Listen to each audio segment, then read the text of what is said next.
E aí, pessoal, mais um duro vexame, um vexame histórico de um jogo de dois tempos e de um jogo que precisa muito que a gente converse. E é isso que nós vamos fazer, dizer o que tem que dizer. César Cidade Dias falando de Grêmio aqui no YouTube, papo de gremista para gremista. Mas antes, fico com essa mensagem. E este recado é para você que está precisando de renda extra. Que tal trabalhar para empresas, ganhando em dólar, na segurança de sua casa? Só é necessário ter um computador e um celular com internet. O curso Lucrando em Home Office ensina um passo a passo profissional com ajuda especializada para você ter essa atividade. E para comemorar os 10 mil alunos satisfeitos, o curso está saindo por tempo limitado por apenas R$ 47,00, com garantia de satisfação. Se você não gostar, eles devolvem o seu dinheiro. Clique agora no link da descrição deste vídeo e garanta sua vaga promocional para começar a trabalhar ainda hoje. Porque, gente, é preciso trabalhar. O jogo de hoje, onde o Grêmio foi duramente castigado por uma goleada histórica, disse Paulo Pires na Rádio Bandeirantes, a pior goleada da história da Arena. A pior derrota do Grêmio em toda a história do seu novo estádio, da sua nova casa. O Grêmio sai deste jogo machucado e me parece que tocou o chão. O buraco cavado por trabalhos mal conduzidos dentro do Grêmio levaram o Grêmio a construir esse buraco. E hoje, diante dos 4-0 com um jogador a menos no segundo tempo, ou no caso o Grêmio com um jogador a mais, o Grêmio claramente, e é uma figura de linguagem, toca no chão e escancara a sua incompetência. Eu separo esse jogo em dois. Um primeiro tempo do Grêmio produzindo coletivamente, com um meio-campo bem montado, colocado em cima dos três volantes como algo importante. Um Grêmio que conseguiu ali construir boas situações, teve gols perdidos, teve em Douglas Costa um jogador importante. Mas aí vem uma bola no fundo, Douglas cruza e se lesiona a 22 minutos. E a partir dali a solução é Ferreira, que até ontem não se sabia sequer se seria jogador do Grêmio. E o Grêmio começa aos poucos a diminuir de tamanho dentro do próprio jogo. Mesmo assim, pressiona e consegue a expulsão de um jogador do Flamengo. Um primeiro tempo do Grêmio com a cara do melhor Luiz Felipe que nós conhecemos. Um Luiz Felipe que sabe defender, um Luiz Felipe que sabe especular o contra-ataque, um Luiz Felipe que sabe fazer e construir. Mas vem o segundo tempo. O Grêmio com um jogador a mais, depois de um primeiro tempo que desestabilizou o Flamengo e que a gente aplaudiu o Luiz Felipe Scolari. Renato modifica o seu time, bota o seu time para trás, coloca um volante, recompõe a defesa com outro lateral e passa a ter contra-ataques. Faz um gol de chiripa, num escanteio, sobra a bola, bate no zagueiro do Grêmio, desvia do goleiro, 1-0, meio sem querer até, bem no início do segundo tempo. E aí nós vimos o pior Luiz Felipe que a gente conheceu dentro da nossa estrutura. Luiz Felipe desmancha o time do Grêmio. Exatamente isso. Luiz Felipe Scolari passou a empilhar atacantes, tirou os volantes e os contra-ataques começaram a se suceder. E os contra-ataques começaram a aparecer. O Grêmio, para você ter uma ideia, que começa com os três volantes, com uma linha de 4 zagueiros, com Douglas Costa, com Alisson e com o centroavante, termina com o Vijaçante de volante, com o Campaz de segundo homem, que nunca é, porque ele não é segundo homem, com Diego Souza e Borja, com Luiz Fernando e com Ferreira. E aí é um filme de terror, como poucas vezes nós vivemos dentro da Arena. O Grêmio precisa sim fazer uma reflexão, precisa sim discutir o que aconteceu nesta noite. Precisa, antes de qualquer coisa, fazer uma meia-culpa, se olhar no espelho. Nós vimos hoje um time estável, forte, e um time completamente varziano no segundo tempo. E é claro que a culpa, se a gente for fazer apenas um recorte do jogo, a culpa é toda de Luiz Felipe Scolari.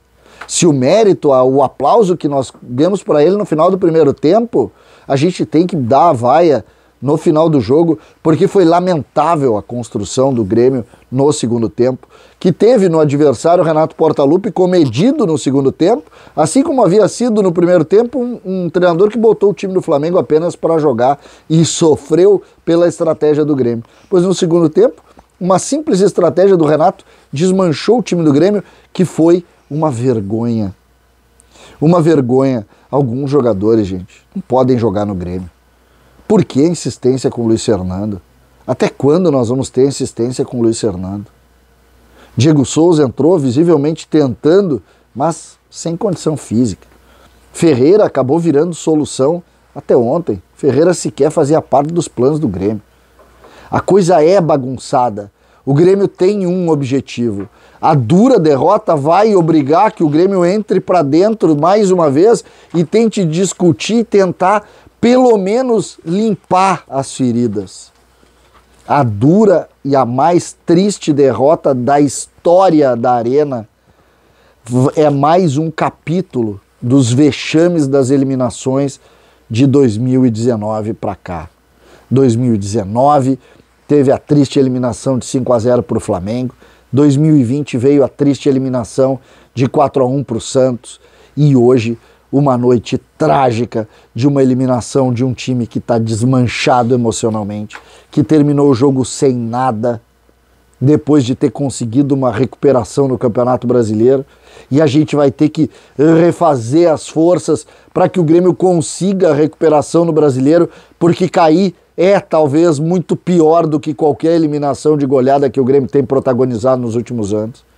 A triste noite da Arena e escancara o absurdo que virou as coisas no Grêmio.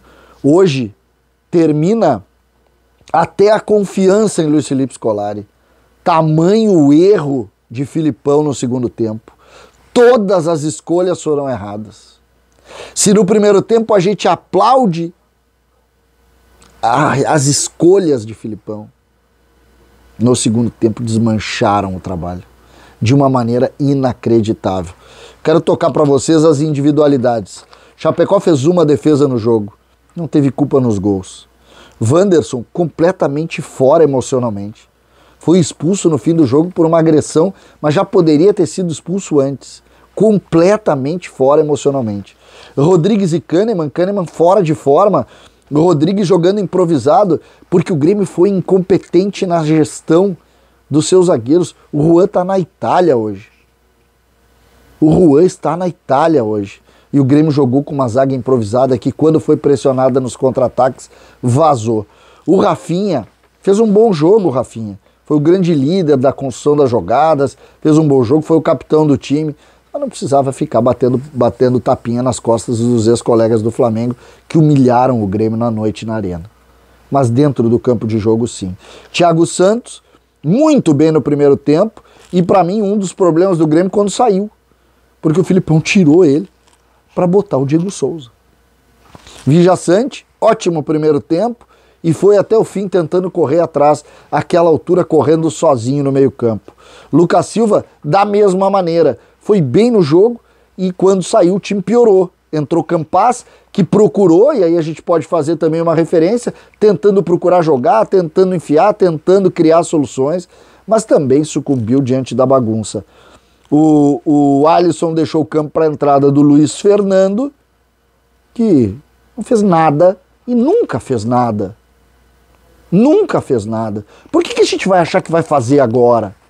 Por que o Grêmio insiste nisso? E, por fim, o Ferreira, que entrou a 28 minutos do primeiro tempo, com o Douglas Costa, que sai lesionado, com uma lesão muscular, que não deve jogar nos próximos jogos. Enquanto esteve em campo, Douglas Costa foi o grande nome do ponto de vista ofensivo do Grêmio. Gente, a noite é trágica. Trágica. A dor é gigante. Em cima, exatamente, de algo que escancarou aos nossos olhos. Não tem nada ali. Nada. A gente vai ter que rezar para que se acerte um outro jogo e o Grêmio saia da segunda divisão. O Grêmio se desmanchou. E isso fica claro nessa questão. Sábado a gente vai estar torcendo contra o Corinthians, mas muito mais do que torcendo, a gente vai estar rezando para que as coisas funcionem. Agora virou Sobrenatural de Almeida. Agora virou a gente imaginar e pensar em algo mágico. Na prática, o trabalho hoje mostrou claramente que o Grêmio se perdeu. César Cidade Dias falando de Grêmio aqui no YouTube.